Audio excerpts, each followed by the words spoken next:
What is your worst college professor story? Alright, no one ever believes this story, but it really happened. This was at a community college in California in the mid-90s. I had a political science professor who told us on the first day of class, "I'm a Native American. As such, I probably shouldn't drink alcohol, but I do, and there's a good chance that at least one day this semester I'll come to class drunk." Note, this was a 9 a.m. class. Then he said, "When this happens," he continued, "I'm gonna feel bad about it, so I'll give some easy opportunities for extra credit that day. Now, it's not always easy to tell when I'm drunk, so here's a tip. When I'm drunk, I have a habit of putting my thumb in my belt loop, so if you see me doing that, pay attention. It could help your grade." He then outlined what would be expected of us in class, including a research project that would be worth something like a third of our grade. The textbook was a barely coherent mess he'd written and self-published, available in the school bookstore for $200, but, he added, "I know that's a lot of money, and it's going to put a strain on your finances, and if that's the case, come talk to me. I have a limited number of galley copies that I'll be giving out for free." And, well, yeah, I talked to him about that. Turns out he was selling long-distance phone plans, and the prize for signing up was a copy of his book. I didn't do that, and I also never got around to buying the book. I barely attended the class, and although I was there the day he came in drunk, he was right, it wasn't that easy to tell,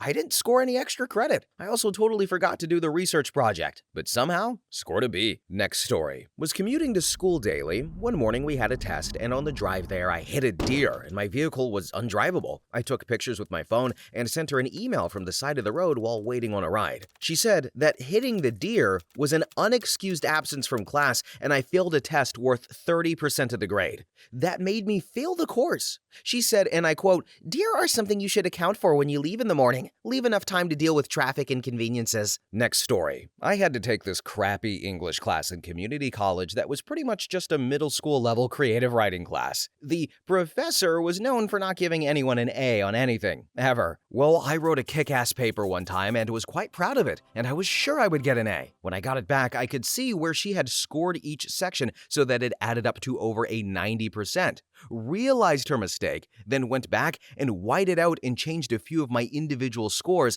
to make it add up to a B. I'm still angry about it, and that was 15 years ago. Next story. This isn't as terrible as it was awkward for the professor, but I was in this anthropology course my freshman year where the professor was an actual anthropologist who was extremely passionate about his work. He spent about 60% of the class talking about his trips and time with local Fiji tribes and his experiences. That wasn't too bad. It started to get bad when he started reenacting their rituals in front of the whole lecture hall, a class of about 150. Many looked very silly and awkward. For instance, there was one dance he did where he was basically squatted like a chicken and went in circles squawking. He would do them with so much passion and was just into it 110%. Many of us were silent in our seats like, what the hell?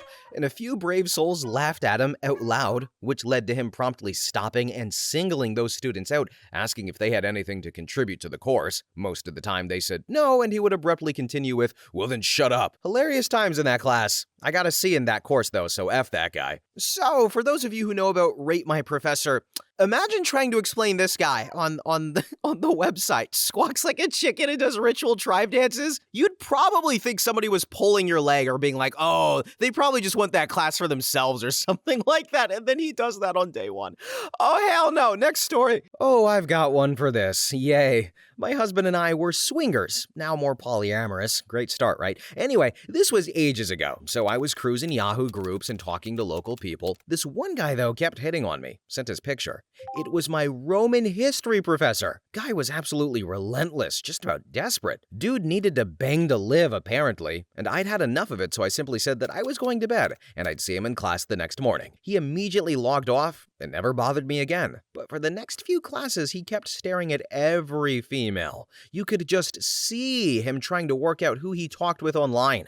It was so damn difficult to keep a straight face and look interested in class. Damn, man. This class was a wash by that point anyhow, so he stopped grading so heavily. So maybe a win? Who the F knows, besides him though. Next story. So I was in an engineering physics class in college. It was 30 guys and 2 girls. Me and the girl who sat next to me. Our professor was an older Asian dude with the absolute worst accent I have ever had in a teacher. The entire class could barely understand him. Usually class would just be an hour hour of lesson, then 2 hours of working on homework or projects, so 3 hours class 2 times a week. Now, the girl who sat next to me, she went to a tutor, and we shared notes and things and kept up low B averages in the class, which put us in the higher grade range of the class average. So one day, there's a problem we're stuck on, and our tutor's notes aren't helping much, so we ask our professor for help. Well, he is a massive a-hole and starts freaking out when he learns she goes to a tutor. He's talking so loudly the class can hear and says, "Women always do poorly in my class. You should pick a more appropriate major for yourselves, like something in elementary education." The other girl was super offended.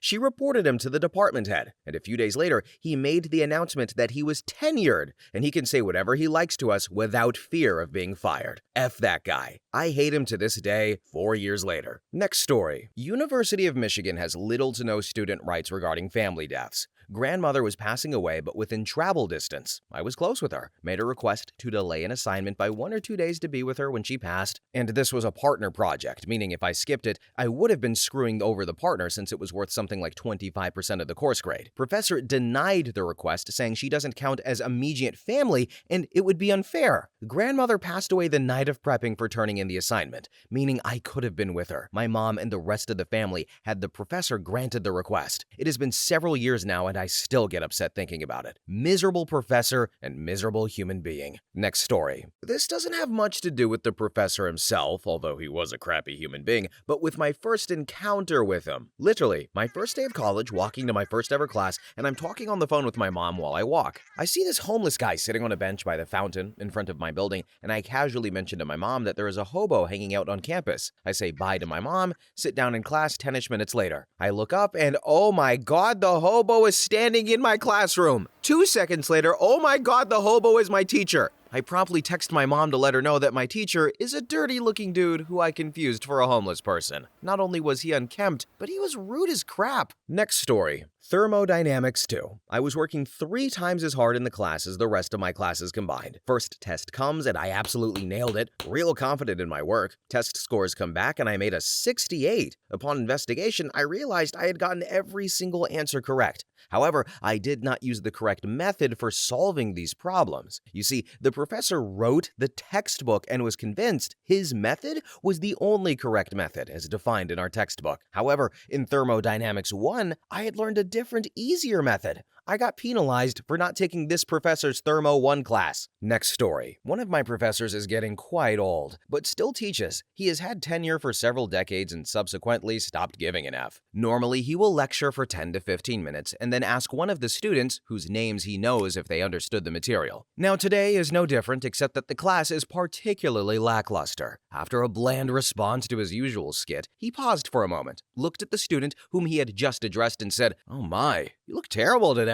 And my classmate, well, they had a midterm at 8 a.m. and hadn't made any effort to look good. I tried to stifle my laughter while the rest of the stunned class looked on in silence. Next story. So I had a biology class that I got a B+ in the first semester. Second semester, I got a D. I did not understand how that had happened, as I did well on tests, but kept getting terrible grades on written work. The bio professor and I thought were on good terms, and he knew I wanted to minor. 2 years later, the douchebag I had been dating that year told me he went into the bio professor's office and saw the stack of papers he was grading from our class. He asked if the professor knew who I was, and the professor stated he did.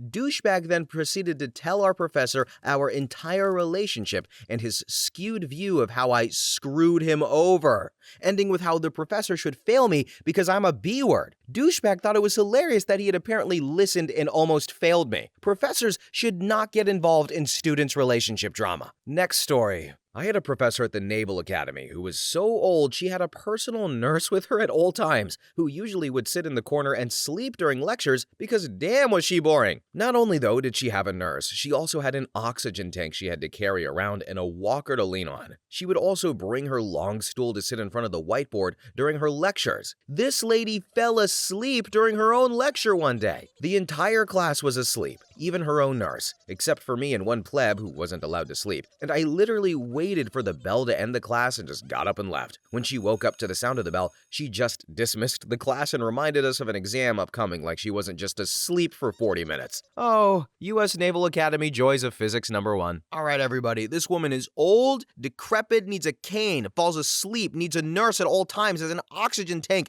falls asleep, doesn't even know where she is. She should run for Senate, maybe even president. The first female president will be this woman. She literally worked with the Navy. That will look so good to the American voters. Anyway, next story. I had a professor that assigned a paper that was due a week later at the beginning of class. Where I was going to school was very crowded and getting through the halls to your class would be effing difficult. So I walked into class about 6 to 7 minutes late, put my paper on his desk and went to sit down. Well, he brought my paper over to my desk and put it in front of me and said, "It was due at the beginning of class. You were late and I don't accept late work." And I guess rules are rules, but it was cool. I just dropped the class and retook it with someone different the next semester. F that crap. Next story. On a maths course, second-year statistics module. Can't actually remember its name. I didn't take it. A couple of friends did, though. But the professor randomly didn't turn up. They managed to, after a little while, find a replacement lecturer. Then 45 minutes in, the professor walks in and just takes a chair and sits at the side of the room, laughing and smiling to himself as the replacement lecturer keeps looking over at him, awkwardly, waiting for him to take over. But I can believe it as well. I've been in lectures that he's done, and when people ask him to clarify things, he just laughs and smiles, and then randomly moves on to something else. Next story. There were a couple of non-traditional students in one of my political theory classes,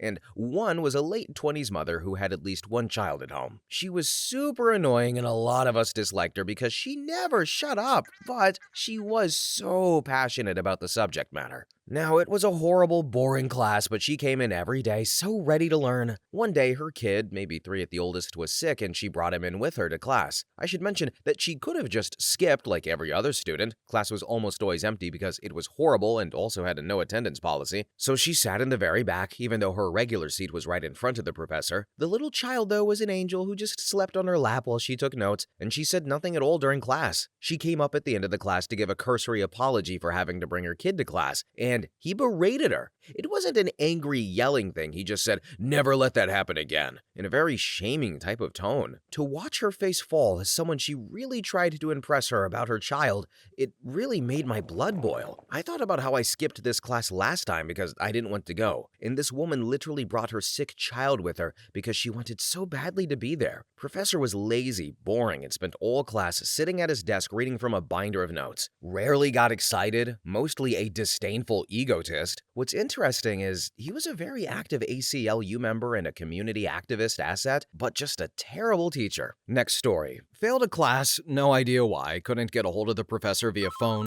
email, or knocking on his office 1 week into the summer. I should have left the first class and switched with around 20 other people. The professor had a thick Russian accent for a math class and taught material very fast and took no questions. Apparently, the 4 quizzes were out of a 100 points. I got 15 on each one that just said 15, with no red marks, not a 15 out of 100. Never got to see my final either. He didn't have an online section to view grades and was almost never at office hours. His syllabus was quarter sheet of paper with his contract info and 4 quizzes, 2 exams, 1 final written on it. Anyway, ended up emailing honors director, math department, and my advisor detailing my frustration trying to contact them. Retook with a great professor and got a 98% since I effing knew the material. Next story. Oh man, I had this one lecturer for microeconomics who was just completely useless. I went to the first lecture and he was kind of mumbling along there at the front of the room, struggling through the material that was pretty much laid out right there in the textbook. People, they started giving up and leaving while he was talking because he was all over the place. Seriously, I think he might have been mentally ill or something. At one point he goes, "Bundling and tying."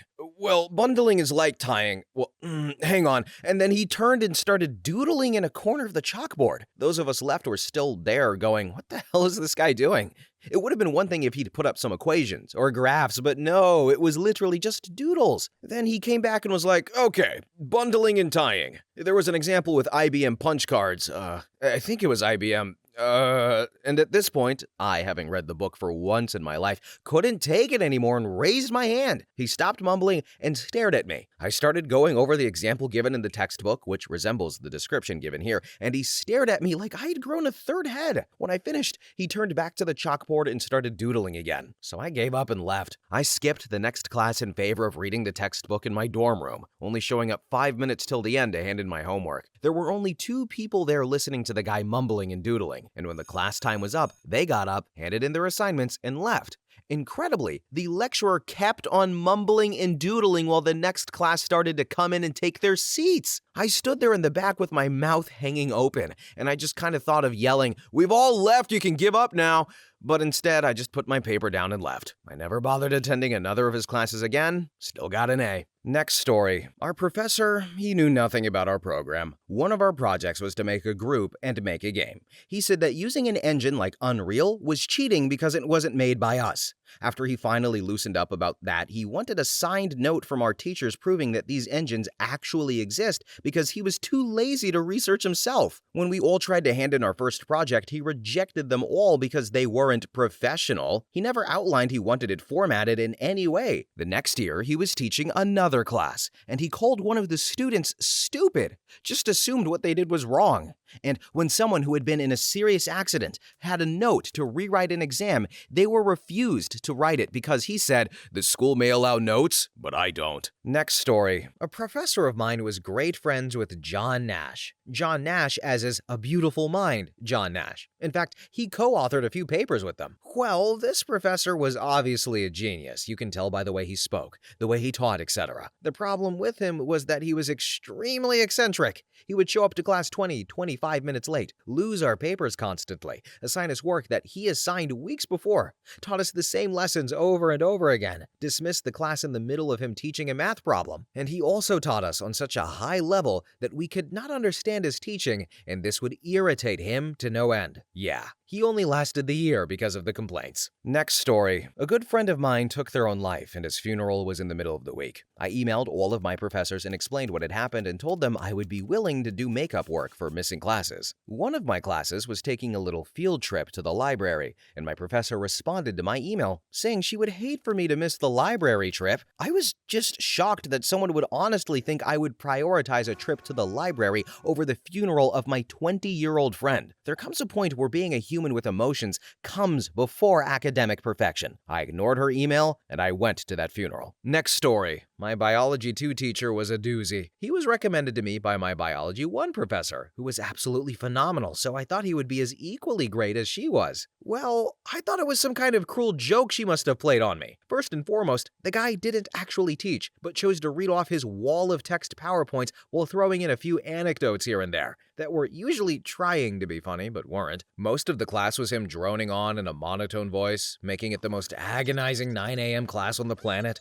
Since all of the PPs were posted in completion online, and he never took attendance, showing up to class was only technically necessary for exam days, and that's exactly what I ended up doing. Now, I love biology and all its related subjects, but this stands as the first and only bio-related class that I actually hated going to in the entirety of college. All of his exams were pure memorized facts from his PowerPoints, many of them very random and irrelevant. Though I did manage to get an A, but only because his exams were so difficult that you only needed 80% correct to get an A. The people who weren't so good at biology were making grades down in the 40s and 30s. The icing on the cake, however, was that he would not talk about genitals in class or say the word sex. When we studied the human reproductive system, every time the words wang, vagina, or sex came up on his slides, he would awkwardly skip it over. When talking about birth control, he thought it appropriate to mention he was a Catholic and didn't believe in premarital sex or birth control. Next story. I had a statistics professor from Cameroon one time. Nice enough guy, but for one thing, I couldn't understand the words he was saying. And for another, he taught the material in such a way that I didn't understand what the words he was saying meant. So one day before an exam, we had this exchange. "Hey, professor, can you please go over the material one more time?